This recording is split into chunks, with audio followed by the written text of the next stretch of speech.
Broad sheet کا معاملہ جو سامنے آیا ہوا ہے اور دوسرا جو پی ٹی ایم کے حوالے سے بات کرنی ہے. براڈ شیٹ میں جو حکومت نے کیا میں سمجھتا ہوں کہ بہت اچھا کہ ایک جج کے عظمت سعید صاحب کے سربراہی میں جو کمیٹی بنائی ہے، لیکن اس میں جو غلطی ہوئی تھی وہ موجودہ حکومت کے دور کی تو نہیں تھی، یہ ماضی کی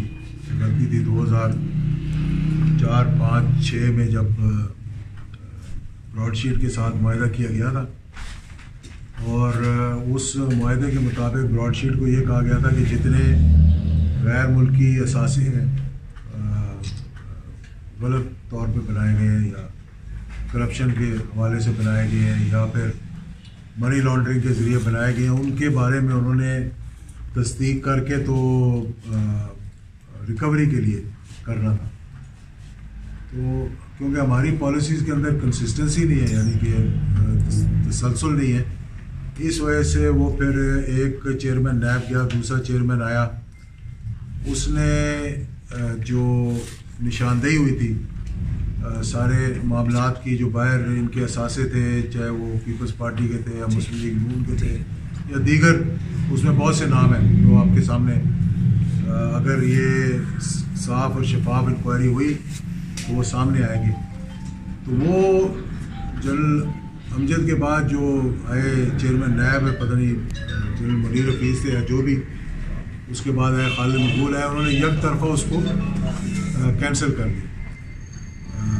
اس میں انہوں نے جو نشاندہی کی تھی، پھر اس کے بعد ایک این آر او ہو گیا، اس این آر او کے تحت انہوں نے پھر جو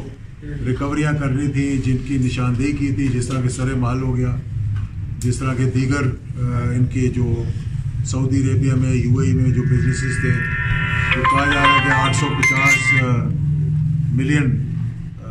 ڈالر تک کے، یعنی کہ $1 ارب کے قریب ان کے باہر اثاثے تھے. مقصد یہ ہے کہ ایک تو اس کی انکوائری یہ ہونی چاہیے کہ کون کون تھا اس وقت، کون کون ذمہ دار ہے جس کی وجہ سے پاکستان کو 60-65 ملین ڈالر کا نقصان ہوا ہے. کیونکہ پیسے تو دینے پڑنے تھے، کیونکہ جب آپ کے خلاف آ گیا ایک جعلی کمپنی انہوں نے دوبارہ بنا کے اگر پاکستان کے خلاف آ گیا اور وہ انٹرنیشنل کورٹ میں معاملہ چلا اور انہوں نے پھر ہمارا خلاف کر دیا، تو پیسے تو جمع کرانے ہی تھے، انہوں نے ان کو پہلے ہی پتہ تھا، اس لیے نیب نے پہلے پیسے ٹرانسفر کروا دیے تھے اپنا لنڈن کے اپنے ہائی کمیشن کے اکاؤنٹ میں. مقصد اب یہ ہے کہ نہ صرف اس کی انکوائری کی جائے بلکہ یہ دیکھا جائے کہ وہ جو این آر او ہوا جس کے اندر ملینز آف ڈالرز کی جو نشاندہی ہوئی تھی، جو پیسہ پکڑا گیا تھا، اس کی معافی ہوئی، اور اس کے علاوہ جو ریکوریاں کرنی تھی وہ کیوں نہیں کی گئی. اور اب بھی میں سمجھتا ہوں کہ جو نشاندہی براڈ شیٹ کی جو اس لسٹ میں ہوئی جس کے بارے میں انکوائری ہوئے گی، انکوائری کرنے کا کوئی فائدہ نہیں ہے جب تک کہ ان کو ریکور نہ کیا جائے، اور جنہوں نے اس ملک کو لوٹا ہے ان کو باقاعدہ ان کے خلاف کارروائی نہ کی جائے. یہ میں سمجھتا ہوں کہ اس میں جنرل پرویز مشرف سے لے کر موجودہ حکومت تک جتنے بیچ میں آئے ہیں، جنہوں نے اس ملک کو لوٹا بھی ہے، جنہوں نے انکوائریاں شروع کروائیں، بند کروائیں، جنہوں نے این آر او کروایا، کیونکہ خصوصی طور پر این آر او میں کوئی تقریباً $700 ملین یعنی کہ اربوں خربوں میں جاتا ہے، جو کہ پیپلز پارٹی کے نشاندہی ہو چکی تھی، جس میں سر محل آ رہا تھا، جس میں $60 ملین جو اکاؤنٹ تھے سوئٹزرلینڈ کے اندر وہ پکڑے گئے تھے، جس کے اندر وہ جیولری تھی وہ پکڑی گئی، تو پھر ان کو معاف کر دیا گیا. ہمارے ہاں جو نظریہ ضرورت کے تحت معاملات طے کیے جاتے ہیں، یہ جو این آر او ہوتے ہیں یا ہوئے ہیں، میں سمجھتا ہوں کہ اس سے زیادہ ملک کو نقصان آپ نہیں پہنچا سکتے. اور اب بھی جب تک اس کی ریکوری نہیں کریں گے، میں نے یہ سپریم کورٹ کو بھی اپیل کی تھی، چیف جسٹس کو ایک مرتبہ کافی عرصہ ہوا ایک خط بھی لکھ کے بھیجا تھا، جس میں نے یہ کہا تھا کہ جب این آر او کو وائڈ اپریشیا جس کو کہتے ہیں کہ کالعدم قرار دے دیا ایک قسم کا سپریم کورٹ نے، اس کے بعد وہ جو پیسہ جس کی نشاندہی ہوئی تھی جو حکومت پاکستان کو ملنا تھا، اور جب 2007 میں یہ نومبر کے اندر این آر او ہوا تو دسمبر 31 کو وہ کیسز جو ہے وہ فیصلہ ہو جانا تھا ان کا سوئٹزرلینڈ کے اندر، اور ان سارے لوگوں نے نااہل ہو جانا تھا تاحیات، کیونکہ اگر ان کے خلاف یہ ثابت ہو جاتا، لیکن ہم نے نہیں کیا۔ تو اس پہ میں سمجھتا ہوں ایک تو صاف اور شفاف انکوائری ہونی چاہیے، کیونکہ پیسہ موجودہ حکومت کی دوران مطلب ان کی اقتدار میں دیا گیا ہے، یہ بھی اس کا جواب دیں، اور جب جب یہ معاملات ہوئے براڈ شیٹ کے اور جب یہ کینسل کیا گیا معاہدہ، ان سارے لوگوں کا جو ہے ایک قسم کا انکوائری ہونی چاہیے تاکہ پتہ لگے کہ پاکستان کو کیوں اس طرح کا نقصان پہنچایا جا رہا ہے۔ اسی طرح ہمارے بہت سے فیصلے میں ان کی بھی بات کرنا چاہوں گا کہ ریکو ڈک کا جس طرح ہوا اربوں روپے کا، وہ ہمیں مطلب ہم پہ فیصلہ ہمارے خلاف ہو گیا۔ اسی طرح اس سے پہلے ایک دلہ کمپنی ہے سعودی عربیہ کی، وہ 1996 میں محترمہ بے نظیر کی حکومت میں آصف زرداری صاحب نے اس کمپنی کے ساتھ ایک معاہدہ کیا تھا کہ ہمارے جو حاجی جائیں گے حج کرنے کے لیے، ان کے لیے وہاں اس کمپنی کے ساتھ مل کر بلڈنگیں بنائی جائیں گی۔ کیونکہ یہ میں جب وزیر تھا تو اس وقت ہی ہمارے خلاف کیس آیا سامنے، کیونکہ اس کی میں نے خود انکوائری کی تھی، تو وہ بھی تقریباً ہمیں بہت زیادہ ہمارے خلاف انہوں نے انٹرنیشنل کورٹ میں لیا، تو وہ بھی آؤٹ آف کورٹ ایک سیٹلمنٹ کرنی پڑی تھی۔ اب مجھے یاد نہیں کہ کتنے پیسے ہمارے حکومت جانے کے بعد ان کو دینے پڑے یا نہیں دینے پڑے۔ یہ ساری چیزیں جو ہیں قوم کے سامنے آنی چاہیے، لیکن قوم کو ایک تو پتہ تو لگے کہ بھائی ہمارے ساتھ ہمارے حکمران ماضی میں کیا کرتے رہے اور کس طرح سے ملک کا پیسے کو بے دریغ نقصان پہنچائے۔ تو یہ تو ایک تو براڈ شیٹ کے بارے میں جو ہو رہا ہے وہ ہو رہا ہے۔ دوسرا یہ پی ڈی ایم کا معاملہ جو چل رہا ہے، مطلب کہ اپوزیشن کرنے میں تو کوئی حرج نہیں ہے، لیکن جس طرح سے یہ معاملات کیے گئے تھے اور اب ان کو بوگی کھانی پڑی ہے کہ مطلب ایک قسم کا معاملہ ٹھپ ہی ہو گیا۔ اور میں نے ہمیشہ یہ کہا ہے کہ جب آپ اپنے نظریات پہ کمپرومائز کر لیں گے، جب آپ اپنے اصولوں پہ کمپرومائز کر لیں گے تو آپ کبھی کامیاب نہیں ہوں گے، کیونکہ موجودہ صورتحال میں ہمارے تمام معاملات سیاسی ہوں، صحافتی ہوں، دیگر معاملات جتنے ہوں، وہ نظریاتی پٹری سے ہم اتر گئے ہیں اور اب مفادات کی پٹری پہ چڑھ گئے۔ یہ کیسے ہو سکتا ہے کہ پیپلز پارٹی اور پی ایم ایل این اور یہ لوگ کس طرح ایکسیپٹ کرتے ہیں، وہ یہ سمجھ نہیں آتی کہ ایک دوسرے کو جو گالیاں دے رہے تھے، سڑکوں پہ گھسیٹنے کی بات کر رہے تھے، آج مجھے جتنا دکھ میرے خیال میں زندگی میں نہیں ہوا کہ جب میں نے دیکھا کہ مسلم لیگ نون والے لڑکانہ جا کر اور زرداری کی سربراہی میں ایک میٹنگ اٹینڈ کر رہے ہیں اور وہاں جا کر ان کے نعرے لگوا رہے ہیں۔ میں سمجھتا ہوں اس سے زیادہ نہ تو شرم کی بات ہے، ان کو ڈوب کے مر جانا چاہیے، چھوٹا چلو بھر پانی میں ڈوب کے مر جانا چاہیے کہ کل تک ان کو لڑکانہ لاہور اور کراچی کی گلیوں میں گھسیٹنے والے۔ ٹھیک ہے، مہنگائی ہے، بے روزگاری ہے، حکومت کی ہم کوئی تعریف نہیں کر رہے کہ اس معاملے میں انہوں نے گیس کی قیمت دیکھ لیں، سارا کچھ جو کچھ کیا ہے وہ کیا ہے، لیکن جب تک آپ اپنے اصولوں پہ نہیں کھڑے رہیں گے، جب تک میں سمجھتا ہوں نہ آپ کی سیاست کامیاب ہوگی، نہ آپ کی صحافت کامیاب ہوگی، نہ آپ کی اپوزیشن کامیاب ہوگی۔ تو اس لیے اس وقت کیا ہے، مطلب کوئی کہہ رہا ہے میرے ابا کو بچاؤ، کوئی کہہ رہا ہے میرے دادا کو بچاؤ، کوئی کہہ رہا ہے، تو وہ سارے معاملات میں۔ اور اب ہوا یہ ہے کہ مولانا فضل الرحمان صاحب کے ساتھ جس طرح شیخ رشید صاحب کہتے ہیں ہاتھ ہو گیا، وہ ہاتھ اس لیے ان کے ساتھ ہو گیا کہ یہ سارے معاملات میں کسی کو ایک نے تو فائدہ اٹھانا تھا نا، پیپلز پارٹی نے فائدہ اٹھا لیا۔ اس وقت پیپلز پارٹی جو ہے وہ پی ڈی ایم کے ساتھ نہ تو کوآپریٹ کر رہی، نہ وہ کرے گی کوآپریٹ۔ ان کا جہاں جلسہ ہوتا ہے وہ دوسری طرف چلے جاتے ہیں۔ اس کی وجہ یہ ہے کہ ان کو جو منی این آر او چاہیے تھا ان کو ایک قسم کا مل گیا اور ان کے کیسز جو ہے وہ تھوڑے سے ڈیلے کر دیے۔ تو موجودہ صورتحال میں سمجھتا ہوں کہ اس وقت جو ملک کے حالات ہیں کرونا کی وجہ سے، اب تھوڑی ہماری اکانومی جو ہے وہ ایکسپورٹس وغیرہ ٹھیک ہونی شروع ہوئی ہیں، لیکن حکومت کو چاہیے کہ وہ مہنگائی، بے روزگاری، لاقانونیت کو کنٹرول کرے۔ اس وقت جو بڑے شہروں کے اندر، اسلام آباد کے اندر بھی جس طرح سے ڈکیتیاں اور یہ معاملات شروع ہو گئے، ان چیزوں پہ توجہ دینی چاہیے اور مہنگائی کی طرف فوری طور پہ توجہ دینی چاہیے۔ اور میں یہ ہمیشہ ہر حکومت کو کہتا آیا ہوں کہ 8-10 ایسی چیزیں ہیں، بلکہ اس سے کم ایسی چیزیں ہیں جس سے ایک عام آدمی کو فائدہ ہوتا ہے، اس پہ تمام دنیا میں آسٹریلیا لے لو, امریکہ لے لو, برطانیہ لے لو, سبسڈی دی جا رہی ہے. یعنی کہ موجودہ صورتحال میں بھی ان کو آٹا, گھی, چینی, جو دالیں, جو عام آدمی کی ضروریات کی چیزیں ہیں, ٹرانسپورٹ کے لیے جس طرح پٹرول ہے, دنیا میں قیمتیں کم ہو رہی ہیں. ہم روزانہ جناب کبھی ڈیلرز کا نام لے کر کہ ان کی کمیشن بڑھا رہے ہیں, کبھی کسی اور بہانے سے, کیونکہ ہمارے اقتصادی معاملات کو ہم نے سیدھے طریقے سے چلا نہیں سکتے. تو اس کو آپ یہ کہہ لیں کہ یہ ایک لیگل جگہ ٹیکس ہے کہ لوگوں کی جیب میں ہاتھ کیسے ڈالنا ہے کہ آپ ٹیکس کلیکشن نہیں آپ کی ٹھیک ہو رہی, دیگر نہیں معاملات ہو رہے, تو آپ کیا کر دیں کہ آپ پٹرول کی قیمتیں بڑھا دیں, کیونکہ ہر آدمی نے پٹرول ڈلوانا ہے اور وہ ان کی جیبوں میں سے ہاتھ ڈال کر آپ پیسے نکالیں. بجلی کسی طرح, یہ بجلی بھی ہوگی, گیس بھی ہوگی, یہ ساری چیزیں ہوگی. LNG کا اتنا بڑا اسکینڈل آیا, کوئی توجہ نہیں دی گئی, بلکہ وہ یہ ثابت کرنے کی کوشش کر رہے ہیں کہ ہم بہتر معاملات کر رہے ہیں پچھلی حکومت کے ساتھ. تو آپ موجودہ صورتحال میں کمپیئر کریں کہ کہاں پر اس وقت پٹرول کی قیمتیں ہیں, برنٹ کی قیمت کہاں ہے, اس کے ساتھ جو ہے یہ LNG ہوتی ہے. اب اتنے مہنگے انہوں نے جو کیا ہے, امپورٹ کیا ہے, تو لازمی بات ہے کہ وہ لوگوں کے اوپر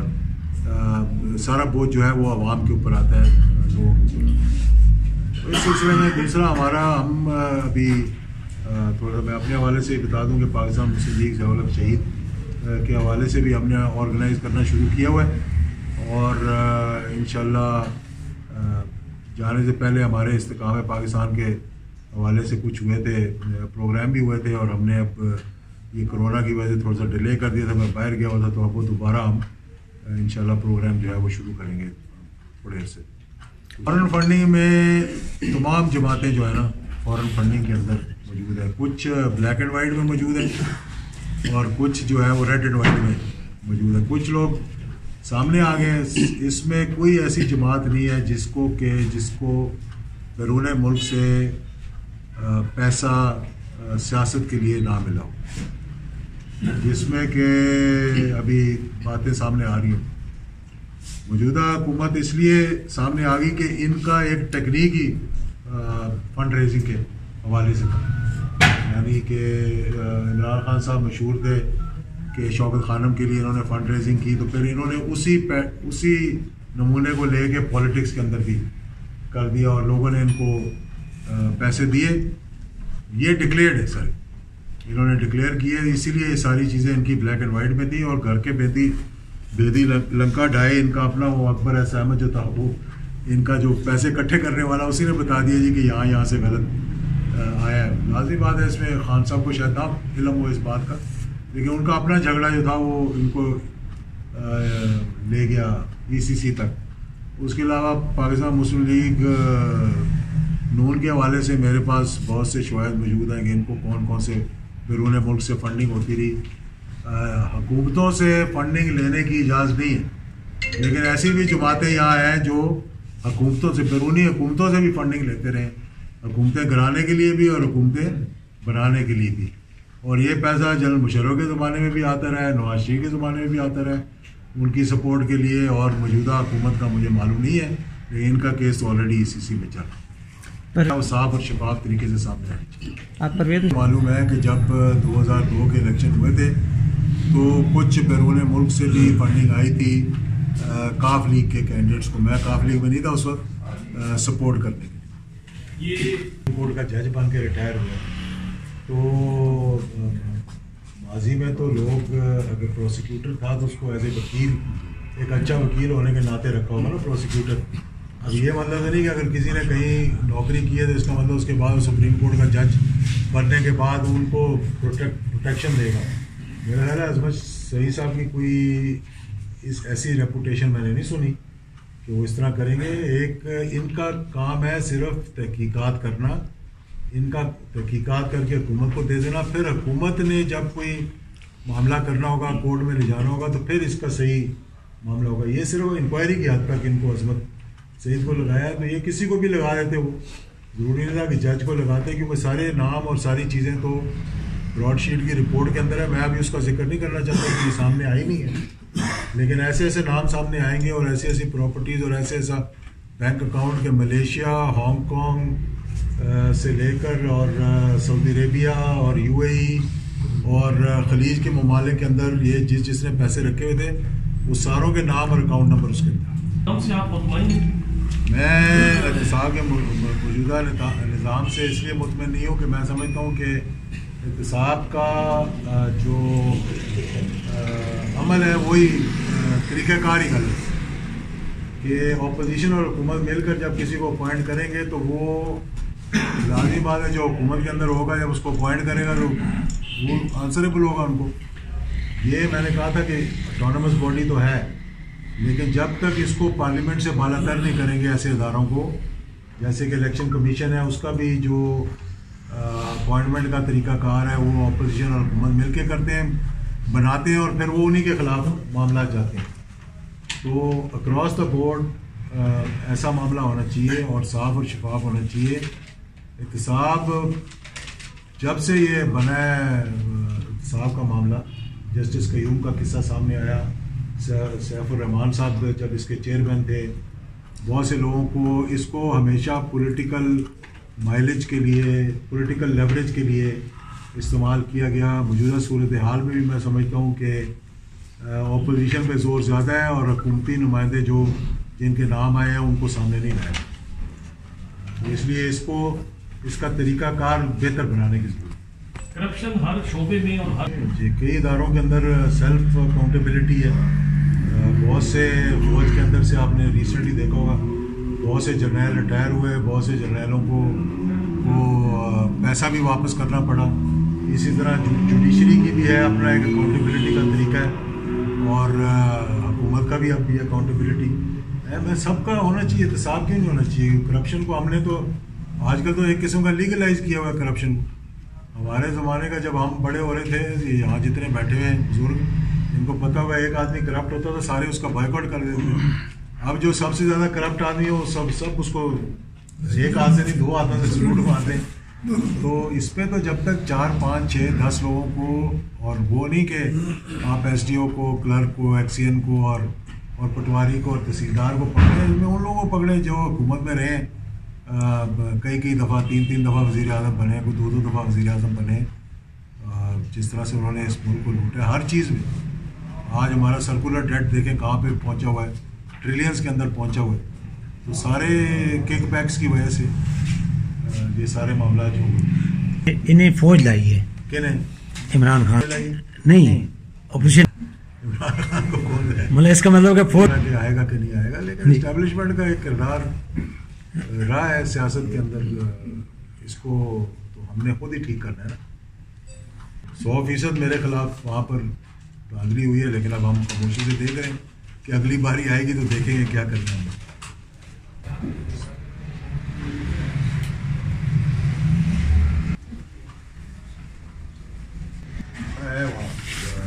لوگوں کے ساتھ رابطہ بھی ہے ملاقاتیں بھی ہوتی رہتی ہیں. ایک انڈیویجول جو جس کا کوئی اختیار نہ ہو جس کے پاس کوئی اختیار نہ ہو تو پھر اس کے لیے یہ سارے معاملات کرنا مشکل ہو جاتا ہے کیونکہ آپ کو پھر تینوں طرف ثالثی کرنے کی ضرورت پیش آتی ہے. ویسے تو ہر کسی سے ہمارا رابطہ بھی یہاں میٹنگ ہوئی آج تو حکمت یار صاحب آئے تھے تو 2-2.5 گھنٹے میں ان کے ساتھ بیٹھا رہا. انہوں نے بہت سی میں نے پوچھا کیا کرنا چاہیے انہوں نے کہا یہ کرو اب آگے میں کس کو کہوں جا کے. تو اس لیے جن صاحب کا آج بھی وہاں ایک بڑا نام ہے لوگ بڑے احترام کرتے ہیں چاہے وہ کسی جہاد افغانستان میں افغانستان کے حوالے سے افغانی جو ہے وہ بڑی عزت کرتے ہیں. لیکن اس میں ہماری حکمت عملی تو ٹھیک رہی لیکن جہاد افغانستان کے حوالے سے میں آپ کو یہ بتانا چاہتا ہوں کہ موجودہ جو صورتحال پیدا ہوئی ہے اس میں صرف یہ تھا کہ روس کی شکست کے بعد اس سے پہلے برطانیہ کی شکست کے بعد اب امریکہ کی جو شکست ہوئی نا اس میں امریکہ کو یہ بہت بڑا وہم ہو گیا تھا کہ اس کے پیچھے پاکستان کیا یہ صحیح ہے اس کے پیچھے پاکستان ہے جو کہ یہ ان کو سپورٹ دے رہا ہے اور یہ ہمیں مار ہے. اس کی وجہ کیا ہوئی کہ اس کے امریکہ کی ساری توجہ پاکستان سے ہٹ کے نا وہ انڈیا کے ساتھ چلی گئی. انہوں نے انڈیا کو وہاں لا کر مسلط کرنے کی کوشش کی. ان کی ساری ڈپلومیٹک ٹریننگ ان کی فوجی ٹریننگ ان کی پولیس کی ٹریننگ وہ انڈیا میں ہونی شروع ہوئی. تو کیونکہ جو وہاں غلبہ تھا وہ ناردرن الائنس شمالی اتحاد والوں کا تھا، تو وہاں پہ وہ انڈیا والے جو ہے وہ ایک قسم کے اندر گھس گئے، انہوں نے پیسہ بھی لگایا، ڈیولپمنٹ بھی کروائی، لیکن امریکہ کو یہ وہم تھا کہ پاکستان کا، اس کی وجہ سے نقصان ہمیں یہ ہوا کہ ساری دہشت گردی جتنی پاکستان کے اندر ماضی کے اندر وہ ساری ان کی اسپانسر، سی آئی اے کی، کوئی آدمی یہ بات نہیں کرتا، نہ فوجی یہ بات کرتے ہیں نہ کوئی اور کرتا ہے کہ جی ایچ کیو سے حملے سے لے کر آئی ایس آئی کے ہیڈ کوارٹر، آئی بی کے ہیڈ کوارٹر، عام شخصیات یعنی کہ 7-8 ہزار فوجی اس میں شہید ہوئے اور تقریباً 70,000 کے قریب سویلین اس دھماکے اور شور سے شہید ہوئے۔ یہ سارا جو تھا یہ ہندوستان اور امریکہ اور مطلب اسرائیل لازمی بات ہے بیچ میں ان کا چمچہ مساعد، یہ سارے مل کر یہ کروا رہے تھے، پیسہ دینا، ٹریننگ دینا، لوگوں کو یہاں لے کر آنا، یہ گلبشن جدید جیسے لوگ، تو اس پہ ہمارا موقف جو ہے نا وہ ہم نے صحیح نہیں اپنایا۔ بعد میں جا کے امریکہ کو ریئلائز ہوا کہ بھئی یہ تھوڑا بہت پاکستان کے بغیر نہیں کرتے تھے، اب جتنا دوحہ میں ہوئی بات چیت ہوئی ہے وہ ساری پاکستان نے تقریباً بڑا کردار تھا اس میں پاکستان، تو اس لیے ابھی بھی میں سمجھتا ہوں کہ ہمیں چاہیے تھا کہ ہم امریکہ کو یہ سمجھاتے بجائے اس کے کہ خاموشی اختیار کر لی اور پیسہ لینا شروع کر دیا، جو ڈیولپمنٹ کریں گے، ہماری اتنی فوج وہاں لگی ہوئی ہے تو اس سے ہمیں بڑا نقصان اٹھانا پڑا سارے معاملے کا۔ 9/11 کے بعد سے نا پاکستان بڑا دباؤ کے اندر ہے،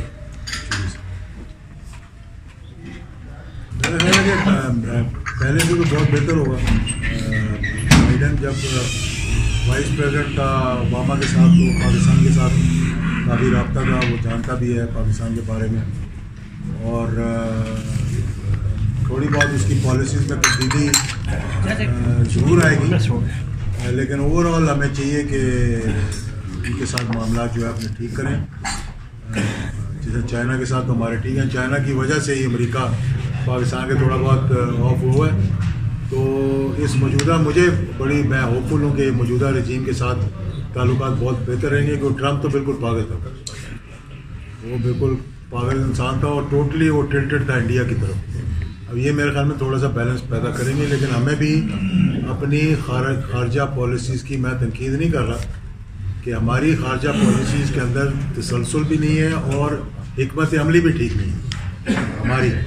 کہ اس وقت ہمارے جو اپنے قریبی دوست جو ہم سے دور ہوئے ہیں